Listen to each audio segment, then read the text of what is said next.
अस्सलाम वालेकुम, मैं हूं पारस जहांज़ेब। ये आज से कोई 106 साल कबल सन 1920 की बात है। फ्रांस, अमेरिका, बरतानिया और रूस पहली आलमी जंग में फतह हासिल कर चुके। ऑटोमन एम्पायर का खात्मा हो गया और जेरूशलम, बरतानिया और शाम वो फ्रांस के हिस्से में आ गया। शाम में दाखिल होने वाली फातेह फ्रांसीसी फौज का सरबरा जनरल हेनरी गोरार्ड दमिश्क में एक मकबरे के पास आकर रुक गया। उसने मकबरे पर निगाह डाली और एक जहरीली तंज भरी मुस्कुराहट उसके चेहरे पर फैल गई। वो नीचे उतरा और मकबरे की तरफ बढ़ने लगा। आज उसका बरसों पुराना ख्वाब पूरा हो गया था। वो तवील अरसे से इसी वक्त के इंतजार में था। वो आहिस्ता आहिस्ता मकबरे के अंदर दाखिल होने लगा और एक कब्र के पास आकर खड़ा हो गया। कब्र के पास पहुंचते ही उसके कदम एक लम्हे को डगमगाए और उसका दिल धक धक करने लगा। कुछ देर पहले तक उसके चेहरे पर जो करोफर और एतमाद था, उसमें अब वाज़े कमी आ चुकी थी। उसे महसूस हुआ जैसे कब्र से कोई अनदेखी कुव्वत उसे झंझोड़ रही है। लेकिन फिर उसने अपने औसान को काबू किया और उसके दिल में छुपी नफरत, वो हर किस्म के जज्बात पर गालिब आ गई। उसने कब्र को ठोकर मारते हुए बुलंद आवाज से कहा, उठो सलाउद्दीन, उठ कर देखो, हम वापस आ गए। सलीब ने हिलाल पर फतह हासिल कर ली। ये कहकर वो मुड़ा और फातिहाना अंदाज में मकबरे से निकल गया। अब आप समझ गए होंगे कि वो कब्र मुसलमानों के अजीम सिपह सालार और फातेह जेरूशलम सलाउद्दीन अय्यूबी की थी और फ्रांसीसी जनरल सलाउद्दीन अय्यूबी से क्रूसेडर्स की शर्मनाक शिकस्त का बदला लेने का ऐलान कर रहा था। सुल्तान सलाउद्दीन अय्यूबी कौन था और उसने बैतुल मक़दस कैसे फतह किया? तो आइए आज की इस वीडियो में इसी कहानी पर नजर डालते हैं। सलाउद्दीन नस्लन कुर्द थे और 1138 में तिकरीत में पैदा हुए, जो अब इराक में शामिल है। उनके वालिद का नाम नजमुद्दीन अयूब था और इसी मुनासबत से वो अयूबी कहलाए। शुरू में वो इस्लामी तारीख के मशहूर हुक्मरान सुल्तान नूरुद्दीन जंगी की फौज में शामिल थे। मिस्र को फतह करने वाली फौज में सलाउद्दीन भी शामिल थे और उस लश्कर के सुपह सालार शीर को सलाउद्दीन के चचा थे।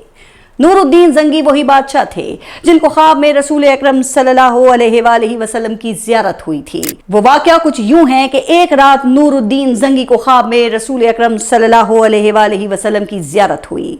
रसूल अल्लाह ने नूरुद्दीन जंगी को दो लोगों की तरफ इशारा करके कहा, नूरुद्दीन, ये दोनों मुझे तंग कर रहे हैं। नूरुद्दीन ख्वाब से बेदार हुए तो वो पसीने में शराबोर थे।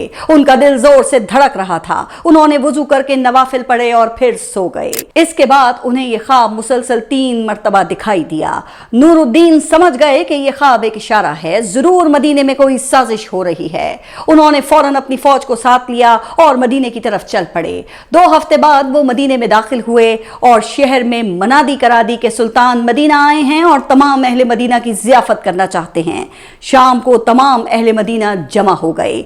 नूरुद्दीन जंगी पूरे मजमे में फिरते रहे, लेकिन वो 2 लोग उन्हें कहीं दिखाई ना दिए। नूरुद्दीन जंगी परेशान हो गए। उनके जहन में एक ही सवाल था कि वो 2 लोग आखिर हैं कौन जो मेरे नबी को सता रहे हैं। उन्होंने अहले मदीना से पूछा कि क्या तमाम अहले मदीना यहाँ मौजूद हैं, कोई रह तो नहीं गया? अहले मदीना ने जवाब दिया, जी हाँ, सुल्तान के हुक्म पर मदीना के सब लोग यहाँ मौजूद हैं, सिवाय 2 नेक दरवेश लोगों के जो हर वक्त रोज़ा रसूल सल्लल्लाहु अलैहि वसल्लम के पास इबादत किया करते हैं। नूरुद्दीन जंगी का माथा ठनका कि हो ना हो ये वही लोग होंगे। सुल्तान ने कहा, मुझे फौरन रोज़े रसूल की तरफ जाना है। वो हजारों अफराद के हमरा रोज़े रसूल पर पहुंचे तो 2 लोग वहां बड़ी सी चटाई बिछाए बैठे तस्बीह पढ़ रहे थे। नूरुद्दीन जंगी के होश उड़ गए। ये 2 वही चेहरे थे जो रसूल अल्लाह ने ख्वाब में उन्हें मुसलसल 3 रोज तक दिखाए थे। सुल्तान नूरुद्दीन जंगी ने वो चटाई हटाने का हुक्म दिया और जब चटाई हटाई गई तो जैसे आसमान कांप उठा और जमीन सख्त लरस गई। यूं लगता था कि पहाड़ उखड़ जाएंगे।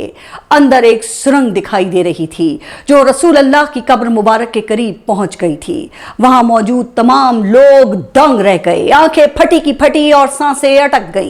उनसे तफ्तीश हुई तो मालूम हुआ कि उनको ईसाई बादशाह ने नाउजुबिल्लाह रसूल अल्लाह का जिस्म मुबारक चुराने के मिशन पर भेजा है ताकि मुसलमानों को वो ब्लैकमेल करके अपनी शराइत को मनवा सके। नूरुद्दीन जंगी ने इन दोनों जासूसों के सर कलम करने का हुक्म दिया और रसूल अल्लाह की कब्र मुबारक के गिर्द पिघला हुआ सीसा उंडेल कर एक मजबूत रुकावट बना दी। नूरुद्दीन की जिंदगी का मिशन सलीबियों से फलस्तीन वापस लेना था, یہ اس کا بہت بڑا خواب تھا اور وہ یہ چاہتا تھا کہ یہ خواب اس کی زندگی میں ہی پورا ہو جائے۔ اس نے ایک بہت بڑا ممبر بھی تعمیر کیا اور وصیت کی کہ یہ ممبر فلسطین کے فتح کے بعد مسجد اقصی میں رکھا جائے گا۔ اس نے مدرسوں میں بچوں کو تعلیم کے ساتھ ساتھ فلسطین کی اہمیت بتانے کا بھی حکم دیا۔ یوں مسلمانوں کے اندر یروشلم واپس حاصل کرنے کا جذبہ بیدار ہونے لگا۔ صلاح الدین ایوبی بھی ایک مکتب میں زیر تعلیم تھے اور فلسطین کی فتح ان کا بھی خواب بن گیا اور وہ نور الدین زنگی کی فوج میں شامل ہو گئے اور اپنی بہادری اور جنگی حکمت عملی سے سلطان کے بہت قریب ہو گئے۔ مصر فتح ہو جانے کے بعد 26 مارچ 1169 کو انہیں مصر کا حاکم مقرر کیا گیا۔ اسی زمانے میں انہوں نے یمن بھی فتح کر لیا۔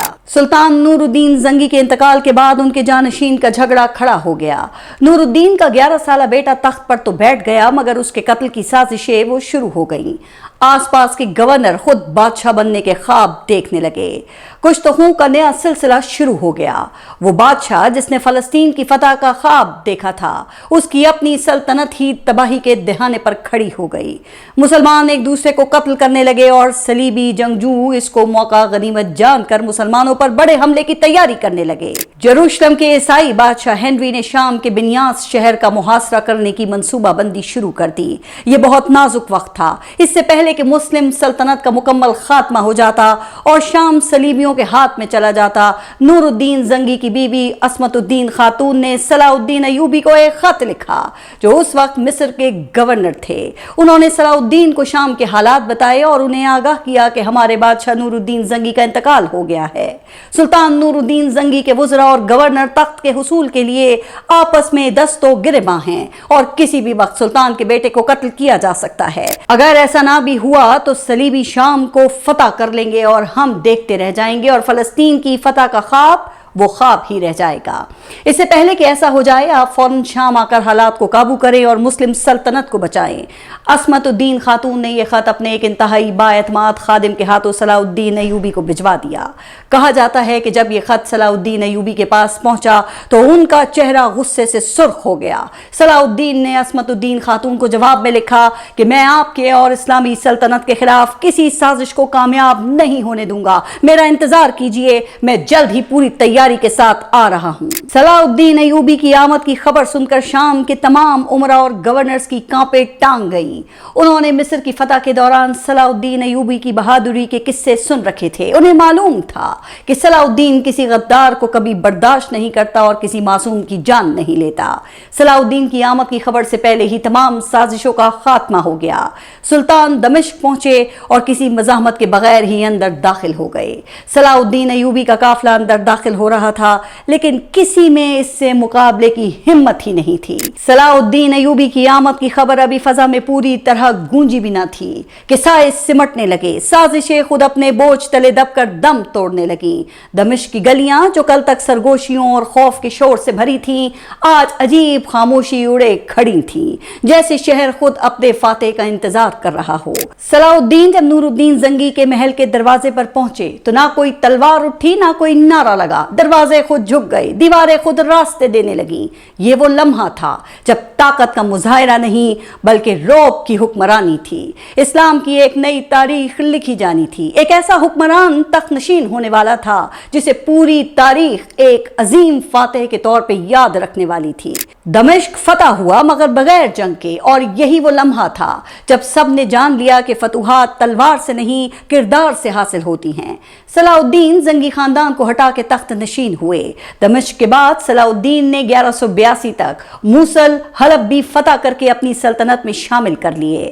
ان کی سلطنت مکہ معظمہ سے مدینہ منورہ تک پہنچ گئی اور وہ صلاح الدین سے سلطان صلاح الدین ایوبی بن گئے۔ آپ کا ایک ہی خواب تھا، یروشلم کی فتح، قبلہ اول کو مسلم سلطنت میں شامل کرنا اور فلسطین کی صلیبیوں کے چنگل سے آزادی۔ مسلمانوں کی تیاریاں زور و شور سے جاری تھیں۔ صلاح الدین کو معلوم تھا کہ یہ معرکہ آسان نہیں ہے، یہ اس وقت کی موجودہ تاریخ کا سب سے خونی معرکہ تھا۔ اس سے پہلے مسلم فلسطین واپس لینے کے لیے کئی بار کوششیں کر چکے تھے مگر سب رائے گاہ چلی گئیں۔ صلاح الدین نے شکست کی وجوہات کا اندازہ لگانا شروع کیا۔ شکست کی سب سے بڑی وجہ کمزور حکمت हमत अमली और मुसलमानों की तकसीम थी। क्रूसेडर्स का मुकाबला करने के लिए मुसलमानों का मुत्तहिद होकर भरपूर तैयारी के साथ जेरूसलम पर हमला करना जरूरी था, लेकिन इसके साथ साथ जेरूसलम के हालात से मुकम्मल आगाही भी जरूरी थी। सलीबी जेरूसलम के हुसूल के लिए अपनी जानें देने को तैयार थे। ये इंतहाई सफाक लोग थे जिन्होंने जेरूसलम पर कब्जे के बाद मुसलमानों का इतना खून बहाया था कि जब जेरूसलम की गलियों में वो चलते तो उनके घुटनों तक मुसलमानों के खून में डूब जाते। ये कोई फसाना नहीं, ये सब तारीख का हिस्सा है और ये खुद मगरबी मौरखीन भी तस्लीम करते हैं। क्रूसेडर्स की फलस्तीन की फतह, हैकल सुलेमानी की मुकम्मल तारीख और मुस्तकबिल के खौफनाक मंसूबों पर आप ये मेरी वीडियो देख सकते हैं। खैर, तो सुल्तान ने जेरूसलम के हालात से मुकम्मल आगाही हासिल करने के लिए एक ऐसा फैसला किया जिसने उस जमाने में सबको हैरान कर दिया। उस वक्त कासिद तो हुआ करते थे, लेकिन दुश्मन की हसास मालूमात के हुसूल के लिए कोई बाकायदा महकमा नहीं था। सुल्तान सलाउद्दीन अय्यूबी ने पहली मर्तबा जासूसी का एक बाकायदा महकमा कायम करने का सोचा। जी हाँ, दूसरे अल्फाज में उन्होंने एक इंतहाई मजबूत इंटेलिजेंस नेटवर्क कायम किया जो दुश्मन के महलात और सफों में घुसकर उनकी प्लानिंग, मंसूबों, ताकत और कमजोरियों से सुल्तान को आगाह करे। ये एक तरह से पहला जामे तरीन इंटेलिजेंस नेटवर्क था जिससे सलीबी जंगजू वाकिफ न थे। यूं सलाउद्दीन अय्यूबी को अपने महल में बैठकर सलीबियों की तमाम मालूमात मिलने लगी और इसी हिसाब से वो अपनी तैयारी करने लगे। दूसरी तरफ सलीबी जंगजू खुद भी सलाउद्दीन अय्यूबी के नाम से खौफजदा थे। उन तक भी सुल्तान की बहादुरी और दानिशमंदी के चर्चे पहुंच रहे थे। वो भी एकदम सुल्तान के मुकाबले पर आने के बजाय कुछ वक्त चाहते थे। लिहाजा सलीबी सरदार रेनॉल्ड ने सलाउद्दीन अय्यूबी के साथ एक 4 साला मुआहदा कर लिया। इस दौरान सलाउद्दीन अय्यूबी दीगर किले फतह करके अपनी सल्तनत को मजबूत करने लगे। उन्होंने अपनी सल्तनत में इल्म का जाल बिछा दिया। उन्होंने बेतहाशा मदारिस बनवाए और पूरी दुनिया से मुसलमान असातिज़ा को लाकर उन्हें उनका मुदर्रिस बनवाया। उन्होंने हुक्म दिया कि हर जगह फलस्तीन की फतह का जज्बा आम किया जाए और अवाम और खवास दोनों को एक बड़ी जंग के लिए मोटिवेट किया जाए। उन्होंने अपनी फौज की बेहतरीन तरबियत का एहतमाम किया और इंतहाई शानदार किरदार और तजुर्बेकार जर्नैलों को अपनी सिपा में शामिल किया। यूं एक इंतहाई शानदार फौज वजूद में आने लगी जो सलीबी जंगजूओं का मुकाबला करने के लिए तैयार थी। उस वक्त जेरूसलम का हुक्मरान बल्दवन फोर्ट था जो जंग का मुखालिफ था। वो कूड़ का शिकार हो चुका था। कूड़ यानी लेप्रोसी एक ऐसी अछूत की लाइलाज बीमारी थी जो एक से दूसरे को लगती थी। इसका शिकार होने वाले हर शख्स का जिस्म आहिस्ता आहिस्ता गलने सड़ने लगता। वो किसी महफिल में बैठने के काबिल न रहता और एक दर्दनाक मौत का शिकार हो जाया करता। बाल्दवन ने सलाउद्दीन की तैयारियां देखकर यह अंदाजा लगा लिया था कि इस हुक्मरान को शिकस्त देना मुमकिन नहीं है।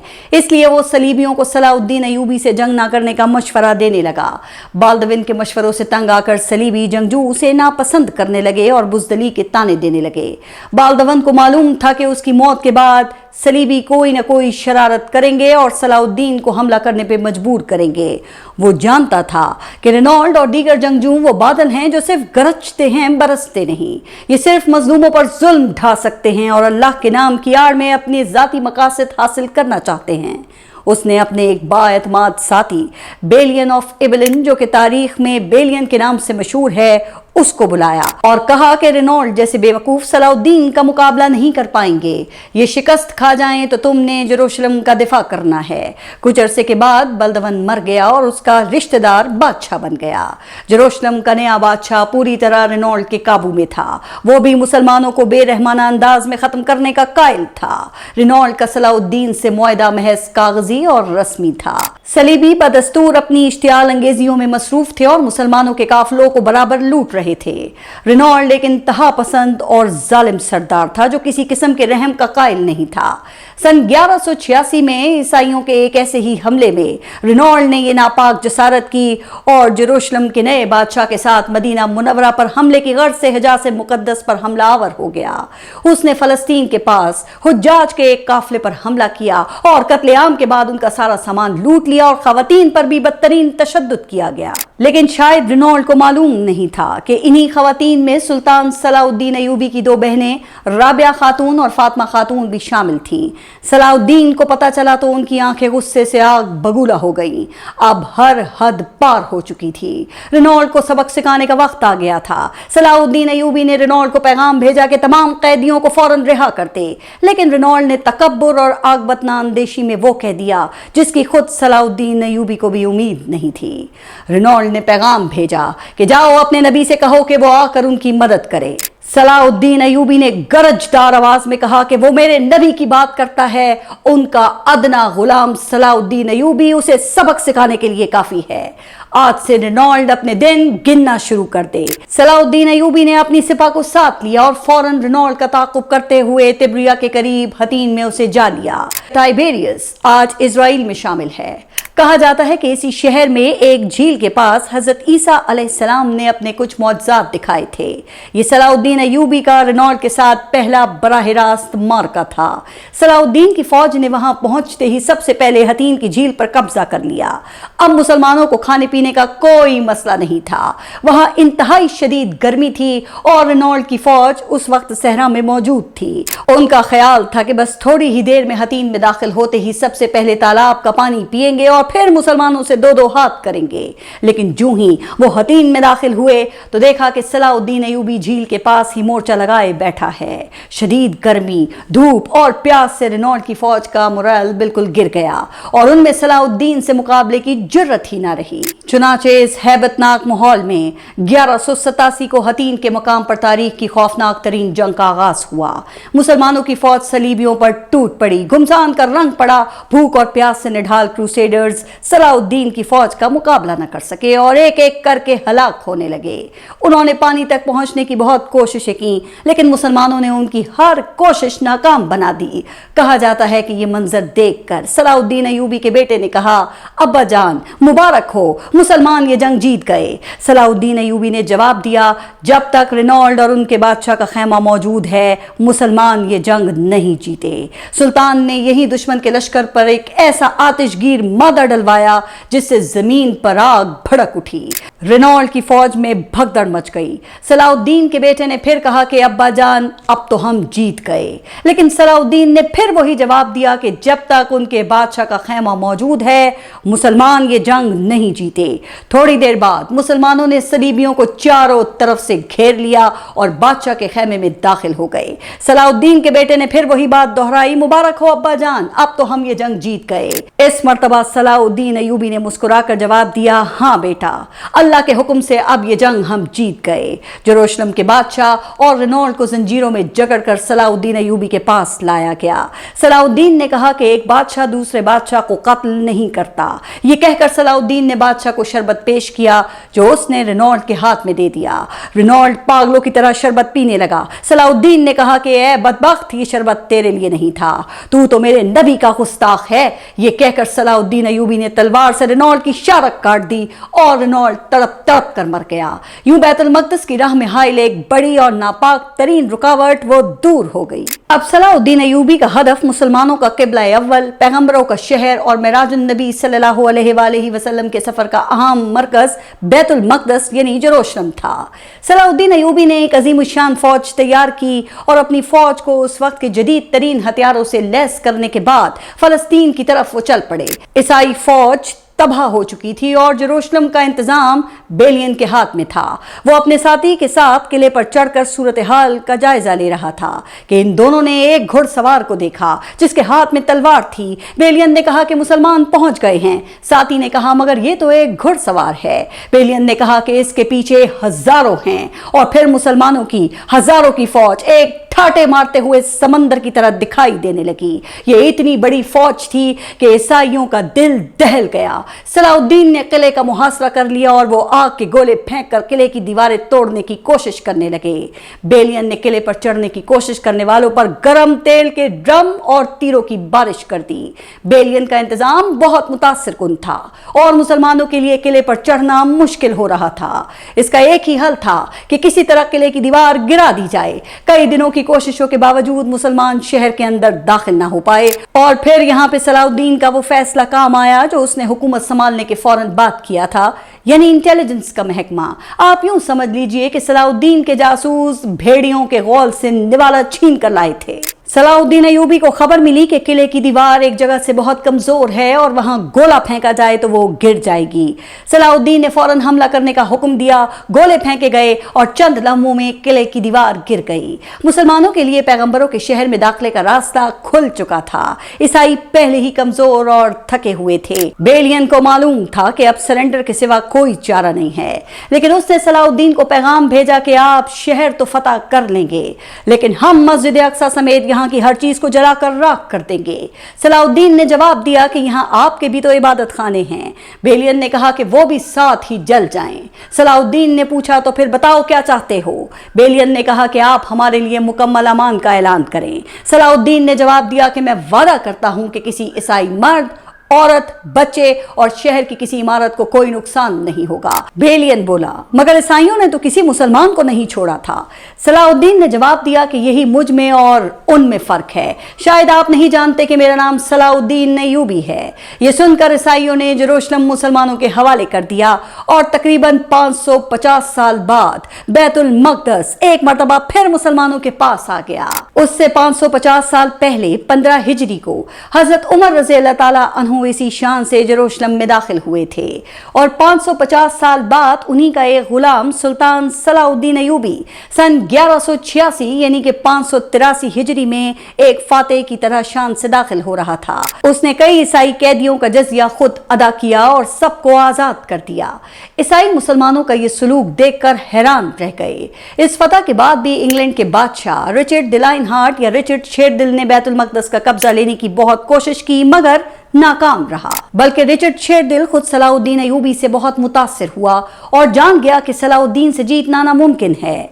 कहा जाता है कि एक मर्तबा रिचर्ड शेरदिल बहुत बीमार हो गया। उसने बहुत इलाज करवाए मगर सेहतयाब न हुआ। सलाउद्दीन को खबर मिली तो उन्होंने अपने एक इंतहाई तजुर्बेकार तबीब को रिचर्ड शेरदिल के इलाज के लिए भेज दिया। साथ ही एक शानदार घोड़ा भी तोहफे के तौर पर इनायत किया। कोई और होता तो कभी अपने बदतरीन दुश्मन पर भरोसा न करता, लेकिन रिचर्ड सलाउद्दीन के किरदार से बड़ी अच्छी तरह वाकिफ था। उसने न सिर्फ सलाउद्दीन के तबीब को खुशामदीद कहा बल्कि सलाउद्दीन का तोहफा भी कबूल किया। यही वजह है कि गुज़िश्ता 700 सालों में सिर्फ मुसलमान ही नहीं बल्कि मगरबी मुफक्करीन और हिस्टोरियन भी सलाउद्दीन अय्यूबी को एक अजीम जर्नैल के तौर पे ही बयान करते हैं। इस अजीम शान फतह के चंद साल बाद सन 1193 में मुसलमानों का यह अजीम सुपह सालार और सुल्तान अपने खालिकी हकीकी से जा मिला।